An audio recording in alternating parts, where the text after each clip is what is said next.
Audio Jungle.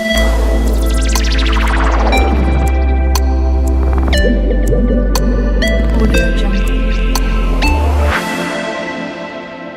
बिस्मिल्लाहिर्रहमानिर्रहीम। अस्सलाम वालेकुम। How are you my dear students. जैसा कि मैंने प्रीवियस लेक्चर में आप लोगों से डिस्कस किया था कि आज के इस लेक्चर में मैं आपसे बहुत ही इम्पॉर्टेंट क्वेश्चन डिस्कस करने जा रहा हूँ। तो हमारे आज के इस टॉपिक का नाम जो एक्चुअली है वो है सब्स्टिट्यूशन ऑफ अल्केन्स। अब हमने यहाँ पे सब्स्टिट्यूशन करनी है अल्केन्स की।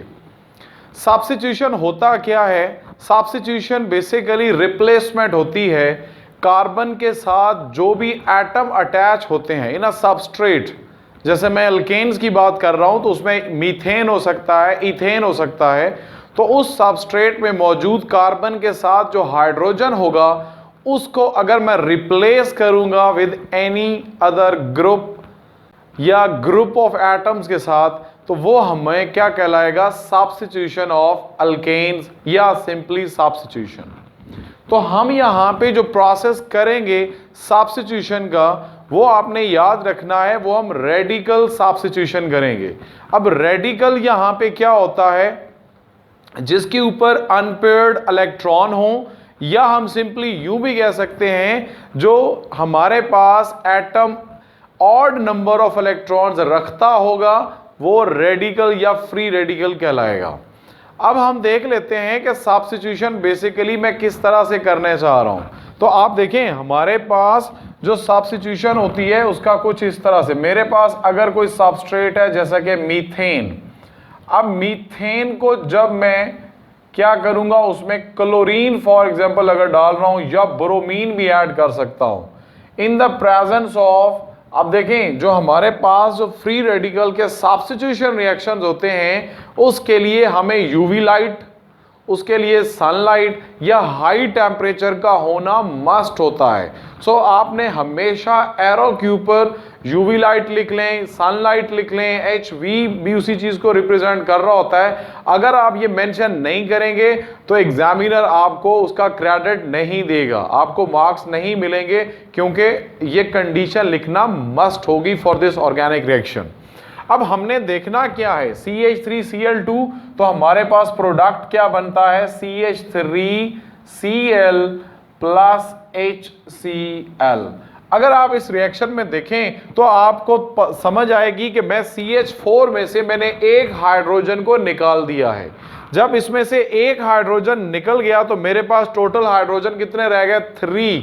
अब उस फोर्थ हाइड्रोजन को रिप्लेस कौन कर रहा है? वो हैलोजन रिप्लेस कर रहा है। सो हमारे पास फोर्थ वन यहां पे कौन आ चुका है? क्लोरीन आ चुका है।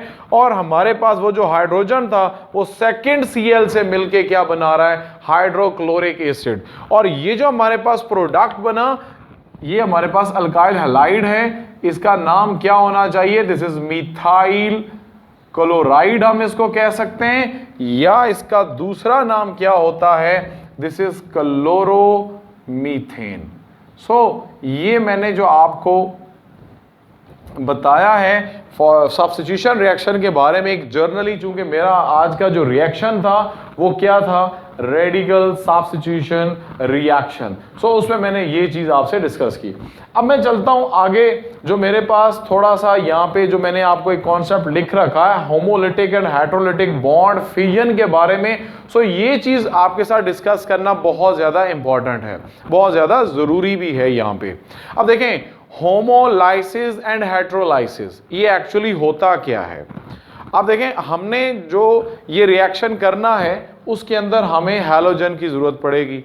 तो हमने क्या करना है? सबसे पहले हम होमोलाइसिस की कॉन्सेप्ट को समझ लेते हैं। तो आप देखें हमारे पास इस हैलोजिनेशन के रिएक्शन में क्या होगा कि होमोलाइसिस में आप और हेटेरोलाइसिस में डिफरेंस इस तरह से याद रखना है कि फॉर एग्जांपल मेरे पास ब्रोमीन है, वो क्लोरीन भी हो सकता है। पहली बात आपने याद रखना है कि जो होमोलाइसिस होती है वो नॉन पोलर के दरमियान में होती है। अब होमोलाइसिस में मतलब आप देखें ये जो कोवलेंट बॉन्ड है ये बिटवीन टू ब्रोमीन है। ये ब्रोमीन का इलेक्ट्रॉन इस ब्रोमीन का इलेक्ट्रॉन है, ये इस ब्रोमीन का इलेक्ट्रॉन है। सो क्या होगा? अब ये बॉन्ड इक्वली यहां से टूटेगा। होमो मीन सेम, लाइसिस का मतलब होता है ब्रेक डाउन। इक्वली ब्रेक होगा तो क्या होगा, ये ब्रोमीन अपना इलेक्ट्रॉन लेके आएगा और ये ब्रोमीन अपना इलेक्ट्रॉन लेके चला जाएगा। तो मेरे पास क्या बनेंगे, दो ब्रोमीन के रेडिकल्स बनेंगे और दोनों रेडिकल्स के ऊपर क्या होगा, अनपेयर्ड या ऑड नंबर ऑफ इलेक्ट्रॉन होगा। एक चीज आप अपने माइंड में रखें कि ये जो होमोलाइसिस है या हेट्रोलाइसिस है, दीज आर एंडोथर्मिकली फेवरेबल। इसके लिए आपको एनर्जी देनी पड़ती है, ये कोवलेंट बॉन्ड जो मौजूद है इसको तोड़ने के लिए आपको एनर्जी देनी पड़ती है। तो इस केस में देखें, होमोलाइसिस में मैंने एनर्जी दी तो उन्होंने अपना अपना इलेक्ट्रॉन लेके सेपरेट हो गए।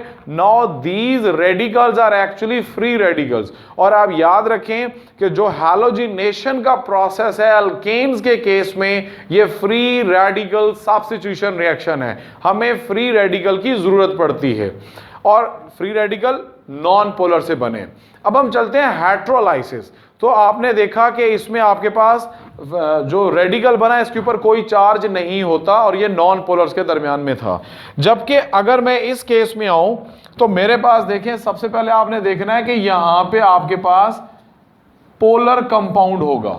अब पोलर में क्या होता है कि उन दोनों बॉन्डेड एटम में से एक इलेक्ट्रोनेगेटिव होता है, जैसे कि ब्रोमीन है, तो ब्रोमीन के ऊपर क्या है, पार्शियल नेगेटिव चार्ज, और हाइड्रोजन के ऊपर क्या है, पार्शियल पॉजिटिव चार्ज। सो यहां पे जो मेन चीज आपने याद रखनी है, जो मैं एरोज भी लगा रहा हूं, यहां पे देखें मैंने हाफ एरो लगाए दोनों के ऊपर। हाफ एरो क्या शो कर रहा है कि 1 electron from the each bonded atom. जबकि अब इस केस में क्या होगा कि जब हेट्रोलाइसिस होगी, हेट्रोलाइसिस का मतलब कि ये इलेक्ट्रोनेगेटिव ग्रुप ये पूरा बॉन्ड पेयर लेके अपने पास, मैंने फुल एरो यहां पे लगा दिया, तो मेरे पास जो दो चीजें बनेगी, एक हाइड्रोजन होगा जो कि कैटाइन होगा, और दूसरा मेरे पास क्या बनेगा, ब्रोमाइड आइन जो कि एनाइन होगा।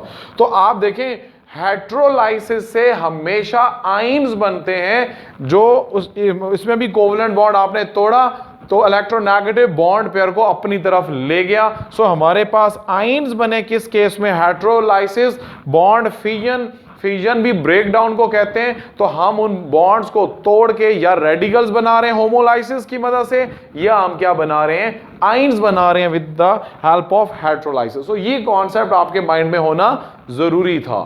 नेक्स्ट जो मैं चीज आपको बताना चाह रहा हूं कि चूंकि सब्स्टिट्यूशन के लिए आपको फ्री रेडिकल्स की जरूरत होती है, आपको न्यूक्लियोफाइल या इलेक्ट्रोफाइल की मदद से भी हम सब्स्टिट्यूशन को कैरी आउट कर सकते हैं। तो आप इसमें आप देख लेते हैं कि हमारे पास जो सब्स्टिट्यूशन के लिए मैंने इलेक्ट्रोफाइल और न्यूक्लियोफाइल्स की बात की, तो ये इलेक्ट्रोफाइल और न्यूक्लियोफाइल क्या चीज होते हैं। अब हम इस तरफ आते हैं। देखें इसमें जो फाइल का मतलब होता है उसका मतलब होता है लविंग। तो दोनों केसेस में हमारे पास फाइल का वर्ड यूज है, उसका मतलब क्या हो गया, लविंग। अब इलेक्ट्रोफाइल का मतलब क्या होगा, इलेक्ट्रॉन लविंग, और न्यूक्लियोफाइल का मतलब क्या होगा, न्यूक्लियस लविंग। ये बातें मैं यहां पे इसलिए बता रहा हूं, ये आगे ऑर्गेनिक में ये बेसिक कॉन्सेप्ट, जैसे मैं आप मेरे प्रीवियस लेक्चर्स भी देखें तो मैंने कोशिश की है कि मैं जो भी टॉपिक आपको पढ़ाऊं उसमें पहले उसका बेसिक कॉन्सेप्ट आपका क्लियर करूं। ऑर्गेनिक केमिस्ट्री में जब तक आपकी बेसिक कॉन्सेप्ट्स आपके क्लियर नहीं होंगे तो आप इस कनेक्टेड केमिस्ट्री को आगे लेके चलना आपके लिए प्रॉब्लम हो सकता है। सो इसलिए इन बातों को आप बड़े आराम से सुना करें और उसको अपने पास नोट कर लिया करें, ताकि जो मेन टॉपिक की तरफ हम जा रहे हैं, ग्रेजुअली बढ़ रहे हैं, तो उसमें आपको अभी से इन चीज़ों की क्लियरली समझ है। तो ये जो मैं दो बातें बता रहा हूँ, ये नेक्स्ट अपकमिंग चैप्टर और लेक्चर्स में इन चीज़ों की हमें बहुत ज़्यादा ज़रूरत पड़ेगी।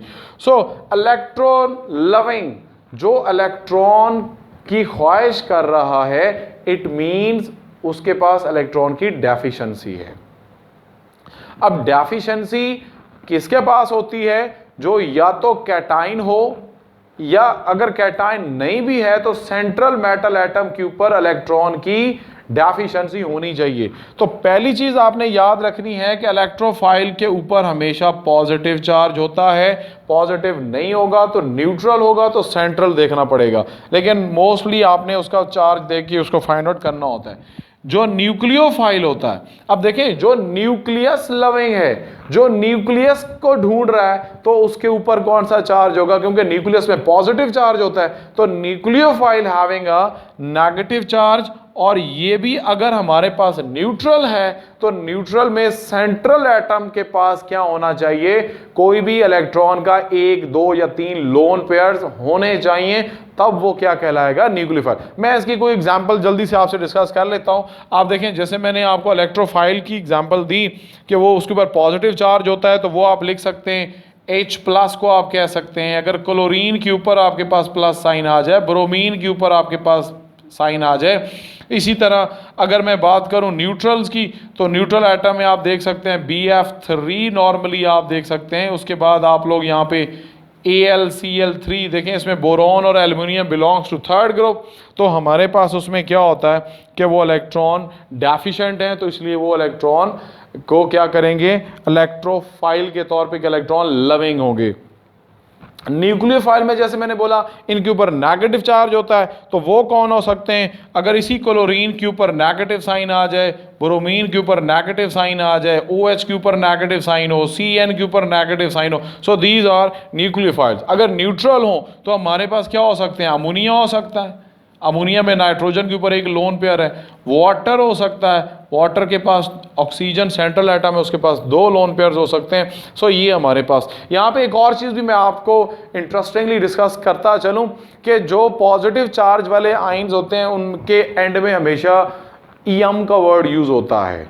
जैसे फॉर एग्जांपल आप फर्स्ट 2 प्रोडक्ट टेबल में जो ग्रुप्स देखते हैं, तो उनमें भी हम उनके एंड में EM यूज़ करते हैं, तो वो आपको यही मैसेज होता है कि ये कैटायन फॉर्मिंग होते हैं। इसी तरह यहाँ पे अगर हम किसी भी हाइड्रोजन को ये देख लेंगे या H3O को देख लेंगे, तो हाइड्रोनियम आइन, अमोनियम आइन, कैल्शियम, स्ट्रॉन्शियम, जिसके आखिर में आइयम होता है। और जो एनाइंस होते हैं उनकी पहचान क्या होती है, आइड उनके एंड में आता है। जैसे नॉर्मली हम यहाँ पे bromide, chloride, hydroxide, cyanide, phosphide, night, तो इस तरह से कार्बाइड वगैरह जिनके एंड में आइड आता है। खैर ये चीज़ें आपने अपने